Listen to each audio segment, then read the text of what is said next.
Welcome back. मैं हूं शिवम। आप देख रहे हैं एनसीसी फैन क्लब।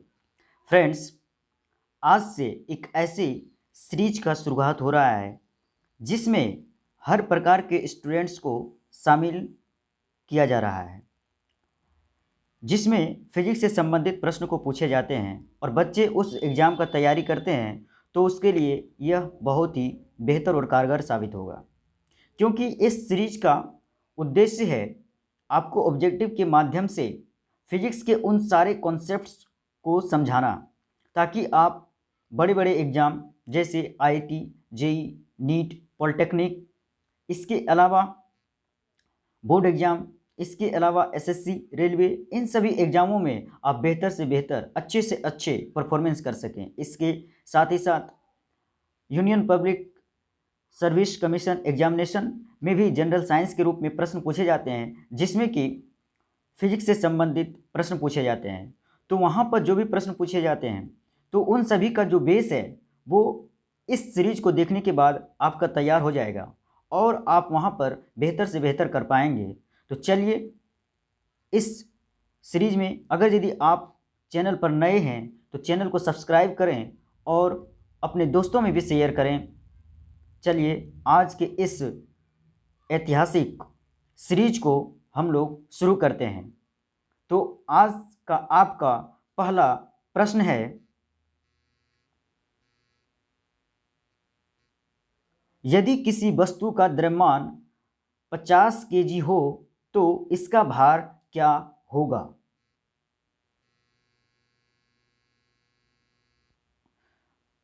तो सबसे पहले आपको इसके कॉन्सेप्ट को समझना पड़ेगा। अगर यदि कोई बच्चे जानते हैं तो इसका आंसर आप कमेंट में लिखकर बता सकते हैं। चलिए, हम लोग जानने का कोशिश करते हैं कि इसका आंसर क्या होगा। उसके पहले आप ऑप्शन सुन लीजिए। ऑप्शन ए है 5 न्यूटन, ऑप्शन बी है 50 न्यूटन, ऑप्शन सी है 490 न्यूटन, ऑप्शन डी है 10 न्यूटन। तो चलिए, हम लोग सबसे पहले कॉन्सेप्ट को समझते हैं। यदि कोई वस्तु किसी सतह पर रखी हुई है और उसका द्रव्यमान m kg है, ठीक है, तो उसका भार लंबवत, सतह के लंबवत नीचे की ओर लगती है, जो कि बराबर होता है mg का। और g क्या है हमारा यहाँ पर? तो गुरुत्वीय त्वरण है, जिसका वैल्यू होता है 10 मीटर प्रति सेकेंड स्क्वायर, या फिर 9.8 मीटर प्रति सेकेंड स्क्वायर। अब यदि हम बात करें इस प्रश्न के अनुसार से भार निकालने का, तो भार बराबर तो फॉर्मूला हो जाएगा हमारा mg। m तो दिया हुआ है 50 kg, m मतलब द्रव्यमान, द्रव्यमान दिया हुआ 50 kg। 50 kg में अगर 10 से गुना करें तो 500 न्यूटन आ जाएगा, जो कि कहीं भी ऑप्शन में नहीं दिया हुआ है। तो अब बचा क्या हमारे पास? तो g का मान 9.8 मीटर प्रति सेकेंड स्क्वायर। अगर यदि 9.8 गुना 50 करें हम लोग, 50 गुना 9.8, तो आपका ये लगभग आंसर आएगा 490 न्यूटन। ठीक है, तो इस प्रश्न का सही जवाब हो जाएगा ऑप्शन सी। चलिए, अब हम लोग आगे बढ़ते हैं। अगला प्रश्न है आपके लिए, यदि कोई वस्तु विराम से शुरू होकर 2 मीटर प्रति सेकेंड स्क्वायर त्वरण से गमन हो रही है तो 5 सेकेंड में दूरी कितनी होगी? ऑप्शन ए है 5 मीटर, ऑप्शन बी है 50 मीटर, ऑप्शन सी है 10 मीटर, ऑप्शन डी है 25 मीटर। तो इस प्रश्न को बनाने के लिए आपको गति के समीकरण को आपको ध्यान में रखना होगा। और आप लोगों ने 3 गति का समीकरण पढ़ा होगा। v बराबर u plus a t, s बराबर u t plus half a t square, और वी स्क्वायर बराबर यू स्क्वायर प्लस 2as। तो यहाँ पर आपको दूरी पूछी जा रही है, तो आपको फॉर्मूला लगाना पड़ेगा यहाँ पर, s बराबर u t plus half a t square. ठीक है, अब देखिए यहाँ पर क्या बोला जा रहा है इस प्रश्न में, यदि कोई वस्तु विराम से मतलब वस्तु पहले रुकी हुई थी, जब रुकी हुई रहेगी तो उसका शुरुआत में प्रारंभ में उसका वेग 0 होगा और u को हम लोग बोलते हैं प्रारंभिक वेग, तो u की जगह पर आपको रखना पड़ेगा 0 गुना में t, तो t दिया हुआ है यहाँ पर 5 सेकेंड, तो आपको 5 लिखना पड़ेगा। फिर बीच में है प्लस, तो प्लस कर दीजिए। फिर उसके बाद लिखा हुआ आगे फॉर्मूला में s बराबर u t plus half a t square, तो हाफ लिखिए। ए हो गया हमारा त्वरण जो कि दिया हुआ है 2 मीटर प्रति सेकंड स्क्वायर, तो गुना में 2 लिखिए। फिर गुना में आपको दिया हुआ है टी स्क्वायर, तो टी 5 दिया हुआ है, तो 5 का स्क्वायर करेंगे। अब देखिए यहाँ से 2 से ये 2 कट जाएगा और 0 गुना 5 तो 0 हो जाएगा। अब प्लस में 5 का स्क्वायर 25, तो 0 प्लस 25 करेंगे तो टोटल हमारा 25 हो जाएगा और दूरी तो मीटर में, तो हो गया हमारा आंसर 25 मीटर। अब ऑप्शन में देख लीजिए कौन सा आंसर सही होगा, तो इस प्रश्न का सही जवाब होगा ऑप्शन डी 25 मीटर। चलिए अगला प्रश्न है आपके लिए, प्रश्न नंबर 3, किसी वस्तु की अधिकतम चाल कितनी हो सकती है?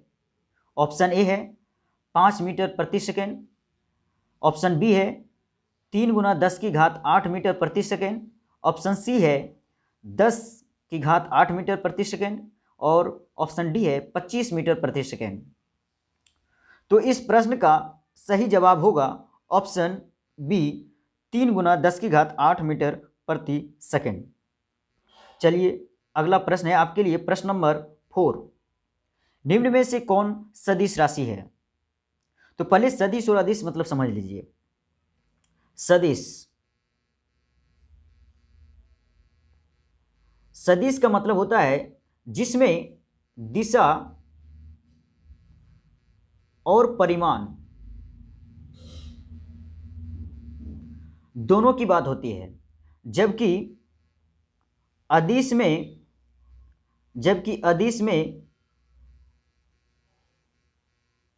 केवल परिमाण की बात होती है, केवल परिमाण की बात होती है, इसमें दिशा की बात नहीं होती है। ठीक है, तो अब देखिए यहाँ से चाल में हमारा केवल परिमाण की बात होती है, इसमें दिशा की बात नहीं होती है, तो चाल हमारा सदिश नहीं है। और बी में लिखा हुआ कार्य, तो कार्य में भी केवल आपकी परिमाण की बात होती है, इसमें दिशा की बात नहीं होती है। आप ऐसे नहीं बोलते हो कि हमने 2 किलो उत्तर दिशा में कार्य किया है, ऐसे नहीं बोलते हो आप, दिशा की बात नहीं करते हो। दूरी की बात करें ऑप्शन डी में जो है दूरी, तो दूरी में भी हम लोग दिशा की बात नहीं करते हैं। क्यों नहीं करते हैं? तो देखिए यहाँ से, कभी आप जब चलते हो घर से और कहीं आपको जाना होता है, तो आप अपने पैदल चलते हो तो जिधर मन उधर मुड़ के घूम के चलते जाते हो, बाइक से जाते हो तो हैंडल को इधर उधर जिधर मन उधर घुमाते चलते जाते हो, तो बार बार आपका दिशा में परिवर्तन होने की वजह से हम उसकी काउंट नहीं करते हैं, जिसकी वजह से दूरी हमारा सदिश राशि नहीं होती है। विस्थापन की बात करें तो विस्थापन होता है दो बिंदुओं, दो चीज़ों के बीच में एक न्यूनतम दूरी होती है। तो न्यूनतम दूरी को अगर हम तय करने की बात कहें तो हमको एक निश्चित दिशा में जाना पड़ेगा। ठीक है, तो इसमें परिमाण और दिशा दोनों की बात होगी, तो इस प्रश्न का सही जवाब हो जाएगा ऑप्शन सी विस्थापन। चलिए अब हम आगे बढ़ते हैं। अगला प्रश्न है आपके लिए प्रश्न नंबर 5 में आपको बोला जा रहा है प्रश्न में 5 और 20 मात्रक वाले दो सदिशों के परिणामी सदिश का न्यूनतम मान कितना होगा? ये बहुत ही आसान प्रश्न है और इसमें बच्चे गलत करते हैं एग्जामों में। तो इसमें कुछ नहीं करना है, ऐसे सवाल अगर दे दे आपको और आपको प्रश्न पूछे कभी अधिकतम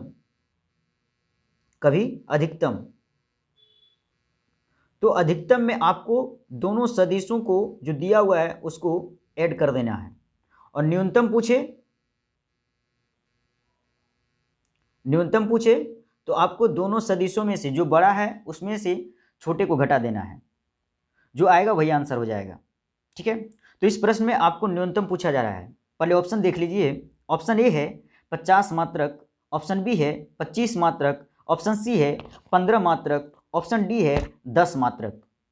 तो आपसे पूछा जा रहा है न्यूनतम, तो न्यूनतम में आपको माइनस करना है, बड़े में से छोटे को घटा देना है। तो बड़ा कितना है यहाँ पर 20, छोटा क्या है 5, तो 20 में 5 जाएगा, कितना बचेगा 15, यानी कि आंसर हो जाएगा ऑप्शन सी 15 मात्रक। चलिए अब हम लोग अगले प्रश्न में आगे बढ़ते हैं। अगला प्रश्न है प्रश्न नंबर 6 आपके लिए। 100 वाट का एक बल्ब 5 घंटा तथा 2000 वाट का हीटर 20 मिनट तक चलता है तो कितने यूनिट की बिजली की खपत होगी? ऑप्शन ए है 7/6, ऑप्शन बी है 5/6, ऑप्शन सी है 6/7, ऑप्शन डी है 6/5। तो इस प्रश्न का आंसर जानने के लिए आपको समझना पड़ेगा पहले कि एक यूनिट की बिजली जो खपत होती है वो किसके बराबर होता है। तो जान लीजिए, एक यूनिट जो बिजली की खपत होती है वो 1 किलो वाट आवर के बराबर होता है। ठीक है, अब देखिए यहां से, अब यहां पर प्रश्न नंबर 6 में आपको बोला जा रहा है कि एक बल्ब है जो 100 वाट का है और वो 5 घंटा तक चलता है। ठीक है, तो कितनी यूनिट होगी? फिर दूसरा कंडीशन डाल दिया है कि 2000 वाट का एक हीटर है जो कि 20 मिनट तक चलता है, तो कितनी यूनिट होगी दोनों को मिला करके बिजली की खपत? तो देखिए यहाँ से सबसे पहली बात आपको समझना पड़ेगा कि हमको जो भी यहाँ वाट दिया हुआ है, ठीक है, पावर वाट में जो दिया हुआ है उसको आपको किलो वाट में चेंज करना पड़ेगा। ठीक है, तो किलो वाट में कैसे चेंज करेंगे? चूंकि हम जानते हैं कि 1 किलो वाट बराबर होता है हमारा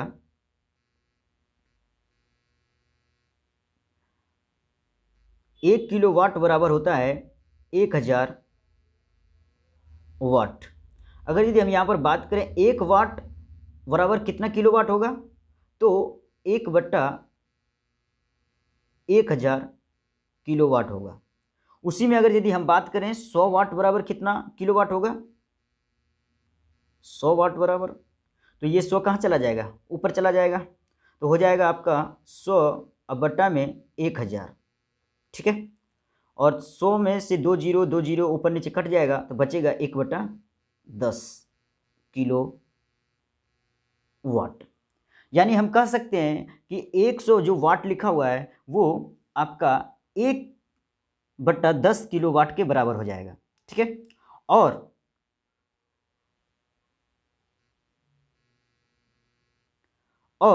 आपका जो 2000 वाट दिया हुआ है वो 2 किलो वाट के बराबर हो जाएगा। यानी कोई भी चीज़ अगर वाट में दिया हुआ उसको किलो वाट में बदलना है तो उसको 1000 से भाग कर देना है आपको।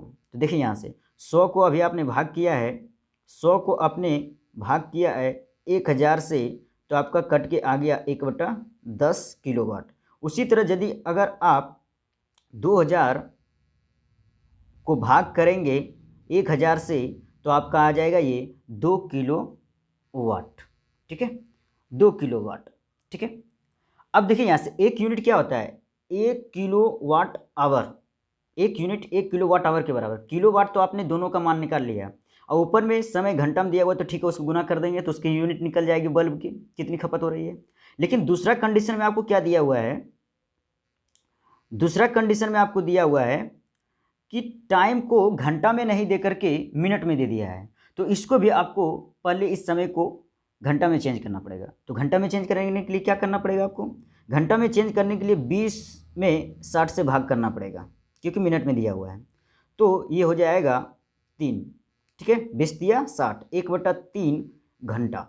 तो दूसरा के लिए समय हमारा हो गया 1/3 घंटा, और किलो वाट में हो गया हमारा 2 किलो वाट। पहला में हो गया 1/10 किलो वाट और समय हो गया इसका 5 घंटा। अब हम दोनों के लिए यूनिट निकाल लेंगे, जोड़ देंगे, और जो आएगा वही हमारा आंसर हो जाएगा। तो चलिए अब हम करते हैं, यहाँ आगे बढ़ते हैं। देखिए यहाँ से आइए, देखिए यहाँ से पहले के लिए हम लोग यूनिट निकालते हैं बल्ब के लिए। किसके लिए? बल्ब के लिए। ठीक है, तो बल्ब के लिए यूनिट निकाल रहे हैं। 1 यूनिट बराबर 1 किलो वाट आवर होता है। इसका मतलब बल्ब के लिए यूनिट निकालेंगे तो हमारा हो जाएगा 1 किलो वाट। 1 किलो वाट की जगह पर यहाँ पर हमारा क्या है? 1/10 किलो वाट। ठीक है, अब गुना में समय कितना है हमारा? 5 घंटा। ठीक है, तो 5 दूनी 10, यानी कि बल्ब के लिए जो बिजली खपत की यूनिट आई है वो हो जाएगी हमारी, देखिए यहाँ से ऊपर में 1 और नीचे में 2 बचा है, तो 1/2 यूनिट हो गया। ठीक है, बल्ब के लिए कितनी यूनिट आई, 1/2। अब हम आगे बढ़ते हैं।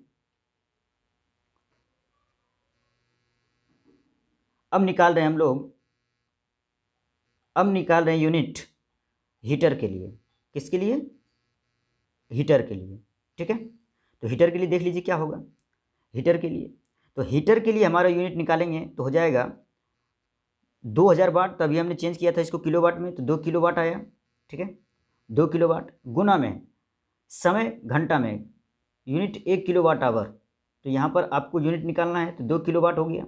समय घंटा में तो 20 मिनट दिया हुआ है हीटर का टाइम, तो हमने यहाँ निकाला था, अभी आया था 1/3 घंटा। तो इन दोनों को गुना कीजिएगा आप लोग तो आएगा 2/3 यूनिट। ठीक है, अब देखिए यहाँ से बल्ब के लिए 1/2 यूनिट और हीटर के लिए 2/3 यूनिट। ठीक है, तो टोटल यूनिट कितना हो जाएगा, तो दोनों को जोड़ देंगे हम लोग। ठीक है, तो चलिए दोनों को जोड़ के देख लेते हैं कितना होता है।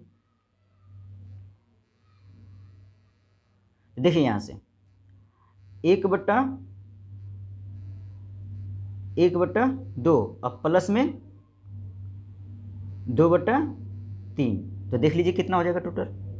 देखिए यहाँ से इसका एलसीएम लीजिएगा तो हो जाएगा आपका 6। ठीक है, और अब इसमें इसको डिवाइड कीजिएगा तो हो जाएगा 3। ठीक है, और इसको इसमें डिवाइड कीजिएगा 3 को 6 में तो हो जाएगा 2, और 2 ऊपर में तो इसको गुना कीजिएगा 2 से तो हो जाएगा आपका 4। ठीक है, तो टोटल आपका बन के आ जाएगा ये 7/6, यानी कि टोटल जो बिजली खपत हो रही है यहाँ पर कितनी यूनिट की हो रही है, 7/6 यूनिट की हो रही है। तो आपका आंसर भी इस प्रश्न का यही हो जाएगा। तो चलिए आइए हम लोग देखते हैं किस ऑप्शन में है ये हमारा, वही उसी में टिक करेंगे, वो हमारा आंसर हो जाएगा। ठीक है, देखिए आइए, तो देखिए ऑप्शन ए में ही दिया हुआ है 7/6, तो इस प्रश्न का सही जवाब हो जाएगा 7/6। बच्चों ये प्रश्न थोड़ा सा काफ़ी लॉन्ग था, तो इस तरह के प्रश्न आते हैं आपके कंपटीशन में, आपके बोर्ड एग्जाम में, आपके जो भी आप तैयारी करते हो कंपटीशन का, उन सभी एग्जामों में आते हैं। ठीक है, तो ध्यान से देख लिए होंगे। आपको जो भी दिया हुआ रहेगा उसको यूनिट में चेंज करना है, तो आपको 1 किलोवाट आवर का वैल्यू निकालना पड़ेगा आपको, और जो भी समय दिए हुए रहेंगे उसको अगर मिनट में दिया है, सेकंड में दिया है, तो आपको उसको घंटा में बदलना है। वाट में दिया हुआ है आपको, ठीक है, पावर, तो आपको उसको किलोवाट में बदलना है। किलोवाट में बदलने के लिए क्या करना है, तो 1000 से भाग करना है। ठीक है, चलिए आइए नेक्स्ट प्रश्न की ओर आगे बढ़ते हैं। अगला प्रश्न है प्रश्न नंबर 7 आपके लिए। एक पिंड का द्रव्यमान m तथा दूसरे पिंड का द्रव्यमान 2m है, जो क्रमशः 3 मीटर और 1 मीटर की ऊंचाई पर रखी है, तो दोनों पिंडों की स्थितिज ऊर्जा का अनुपात क्या होगा। तो समझिए इस प्रश्न में क्या बोला जा रहा है। बोला जा रहा है आपको कि एक पिंड है, ठीक है, m द्रव्यमान का, जो कि जमीन की सतह से 3 मीटर की ऊंचाई पर रखी है। एक दूसरा पिंड है जो कि 2m का है, ठीक है, 2m का है, और जमीन की सतह से यह 1 मीटर की ऊंचाई पर रखी है। तो पूछा जा रहा है आपसे कि इन दोनों के स्थितिज ऊर्जा का अनुपात क्या होगा। तो स्थितिज ऊर्जा बराबर होता है mgh। m होता है द्रव्यमान, g होता है गुरुत्वीय त्वरण, और h होता है जमीन की सतह से वस्तु की ऊंचाई। ठीक है, जो कि यहाँ पर सारा चीज़ दिया हुआ है आपको। तो दोनों स्थितियों में ये फॉर्मूला लगा देंगे आप, ठीक है, तो आपका वैल्यू निकल जाएगा। आप ऑप्शन सुन लीजिए इस प्रश्न का क्या है।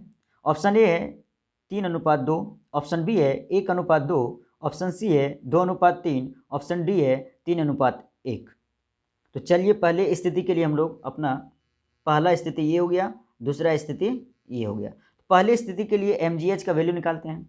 तो m के जगह पर तो यहाँ पर पहला स्थिति में m ही दिया हुआ है, तो m रह जाएगा, ठीक है, और इसका g का वैल्यू भी g रहने दीजिए, क्योंकि अनुपात पूछ रहा है तो कट जाएगा बाद में ये। और h, तो h दिया हुआ है 3 मीटर, तो यहाँ पर गुना में 3 कर दीजिए। बटे में अनुपात पूछ रहा है, दूसरे स्थिति का स्थितिज ऊर्जा निकालेंगे। तो दूसरे स्थिति में आपको m मतलब द्रव्यमान दूसरी स्थिति में दिया हुआ 2m, तो यहाँ लिख देंगे 2m, ठीक है। उसके बाद फिर यहाँ पर g लिखा हुआ है तो g लिख देंगे। उसके बाद इसकी ऊंचाई दिया हुआ 1, तो यहाँ पर गुना में 1 लिख देंगे। ठीक है, अब देखिए यहाँ से क्या होगा आपका, m से m कट जाएगा, g से g कट जाएगा, ऊपर में बचेगा 3 और नीचे में बचेगा 2, तो इसका अनुपात हो जाएगा 3:, इसका अनुपात हो जाएगा आपका 3:2। कितना हो जाएगा बाबू? 3:2। तो चलिए अब हम अपना ऑप्शन चेक करते हैं, किस में है हमारा 3:2। ठीक है,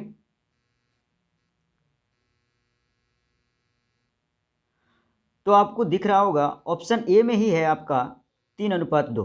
ठीक है, तो इस प्रश्न का सही जवाब हो गया 3:2। चलिए अब हम लोग अपना नेक्स्ट प्रश्न में आगे बढ़ते हैं, प्रश्न नंबर 8 की ओर। प्रश्न नंबर 8 है, 1 ओम का प्रतिरोध 10 वोल्ट के बैटरी से जुड़ा है, तो प्रतिरोधी से प्रवाहित होने वाले धारा कितना होगा? ऑप्शन ए है 10 एम्पियर, ऑप्शन बी है 20 एम्पियर, ऑप्शन सी है 12 एम्पियर, ऑप्शन डी है नन। जो आप जानते हैं तो कमेंट में कर सकते हैं आंसर। ठीक है, लिख कर सेंड कर सकते हैं, नहीं जानते हैं तो ध्यान दीजिए। इसके लिए आपको ओम के नियम को जानना पड़ेगा। ओम का नियम कहता है V बराबर होता है हमारा IR, जहाँ V क्या है? विभवांतर, और I क्या है? तो विद्युत धारा, R क्या है? प्रतिरोध। तो आपको बोला जा रहा है इस प्रश्न में एक 2 ओम का प्रतिरोध, R का वैल्यू आपको दे दिया है 2 ओम। ठीक है, V बराबर हम लिखते हैं यहाँ पर। ठीक है, V बराबर I इंटू R, R का वैल्यू दे दिया आपको 10, R का वैल्यू दे दिया आपको 2 ओम। ठीक है, तो गुना में यहाँ पर 2। उसके बाद 10 वोल्ट बैटरी का भी वोल्टेज का मान आपको दे दिया है, तो यहाँ पर जहाँ पर भी लिखा हुआ है वहाँ पर आप लिखेंगे 10। ठीक है, और बराबर में I गुना 2 हो गया आपका। इस प्रश्न में पूछा जा रहा है प्रतिरोधी से प्रवाहित होने वाली धारा, I का मान पूछ रहा है आपसे। तो I में इधर देखिए 2 से गुना है, इधर कर दीजिएगा, ये भाग में चला जाएगा, तो भाग में कर दीजिए 2, तो इधर क्या बचेगा? केवल I बच जाएगा हमारा। तो I बराबर हो जाएगा आपका, I बराबर हो जाएगा 10/2, और 2 से भाग करेंगे 10 में तो आएगा 5। तो I का वैल्यू यानी प्रवाहित होने वाली धारा I बराबर हो जाएगा आपका 5 एम्पियर। कितना हो जाएगा? 5 एम्पियर। अब ऑप्शन में देख लीजिए आपका, तो ऑप्शन में अगर देखेंगे आप तो यहाँ पर किसी भी ऑप्शन में 5 एम्पियर नहीं लिखा हुआ है। इसका मतलब है इसका जो आंसर होगा प्रश्न 8 का हो जाएगा नन, ऑप्शन डी। ठीक है, चलिए अब हम लोग अगले प्रश्न की ओर आगे बढ़ते हैं। अगला प्रश्न, प्रश्न नंबर 9 है आपके लिए, जो कि वेरी वेरी इंपॉर्टेंट है। प्रश्न है, रेल की पटरी किस धातु की बनी होती है? ऑप्शन ए है इस्पात की, ऑप्शन बी है तांबे की, ऑप्शन सी है पिटवा लोहे की, ऑप्शन डी है ढलवा लोहे की। तो इस प्रश्न का सही जवाब है ऑप्शन ए इस्पात की। चलिए अब हम लोग अगले प्रश्न में और अंतिम प्रश्न की ओर आगे बढ़ते हैं। तो आज का आपका अंतिम प्रश्न, प्रश्न नंबर 10 है। प्रश्न है, मनुष्य को सुनाई देने वाली ध्वनि तरंगों की सीमा होती है। ऑप्शन ए है 0 से 1 लाख हर्ट्ज तक, ऑप्शन बी है 50 से 1000 हर्ट्ज तक, ऑप्शन सी है 20 से 20,000 हर्ट्ज तक, और ऑप्शन डी है कोई नहीं। जो जानते हैं इस प्रश्न का आंसर वो कमेंट में ज़रूर करें, लिख कर ज़रूर भेजें, सेंड करें, और नहीं जानते हैं तो ध्यान से देख लें। इस प्रश्न का सही जवाब होगा ऑप्शन सी 20 से 20,000 हर्ट्ज तक। तो चलिए दोस्तों, कैसा लगा यह वीडियो? आपके लिए यूजफुल है या नहीं? आपको और इसमें क्या अच्छे से अच्छे कंटेंट को जोड़ा जाए और क्या इसमें चेंजिंग किया जाए, आप कमेंट में कर सकते हैं, सुझाव दे सकते हैं, ताकि आपको बेहतर से बेहतर चीज़ें मिल सके और अपने लाइफ में आप कामयाब हो सकें। और इस वीडियो को ज़्यादा से ज़्यादा शेयर करें। चलिए हम लोग मिलेंगे नेक्स्ट वीडियो में, तब तक के लिए आप स्वच्छ रहें, सुरक्षित रहें और अपने घर परिवार का ध्यान रखें। धन्यवाद।